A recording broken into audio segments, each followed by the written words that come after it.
ഇങ്ങനെ ഒരു സ്കർട്ടാണ് ഒരു കസ്റ്റമർ കൊണ്ടുവന്നിട്ട് പറയാണ് ഇതിൻ്റെ ഹിപ്പ് റൗണ്ട് കുറയ്ക്കണമെന്ന് പറഞ്ഞാൽ എങ്ങനെ നിങ്ങൾ ആ ഹിപ്പ് റൗണ്ട് കുറയ്ക്കും?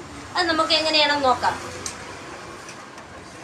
അങ്ങനെയാണ് വരുന്നതെങ്കിൽ നമ്മൾ ഫസ്റ്റ് ചെയ്യേണ്ടത്, നമ്മൾ ഇവിടെ ഈ ഹിപ്പിൽ അടിച്ചിരിക്കുന്ന ഈ പട്ട ആദ്യം ഇതുപോലെ പിരുത്തെടുക്കുക. ഇതുപോലെ പിരുത്തതിന് ശേഷം ഇതിൽ ഓരോ പീസായിട്ടാണ് വെച്ചിരിക്കുന്നത്. ഈ വരുന്ന ഈ സ്റ്റിച്ച് അല്ലേ, ഇതിനെ എന്ത് ചെയ്യുക, നമുക്ക് ലെങ്ത് കുറയ്ക്കണമെങ്കിലും നമ്മൾ ഇതുപോലെ പിരുത്തതിന് ശേഷം മേൽ പാർട്ടാണ് ലെങ്ത് കുറയ്ക്കുന്നത്, അല്ലാതെ ഒരിക്കലും സ്കർട്ടിൻ്റെ താഴെ കട്ട് ചെയ്യില്ല.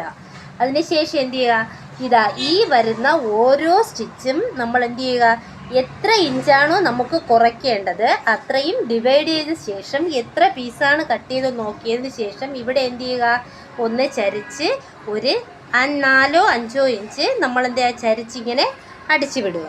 അത് എല്ലാ ഇതിലും ഒരുപോലെ ആയിരിക്കണം. അപ്പോൾ ഈ സൈസ് കറക്റ്റ് ആയിരിക്കും ചുറ്റും. ഞാൻ ഇതാ പകുതി പിരുത്ത് ഇപ്പം കാണിക്കാൻ വേണ്ടി പിരുത്തതാണ്. ഇനി ഇത് സ്റ്റിച്ച് ചെയ്തിട്ട് കാണിക്കാം.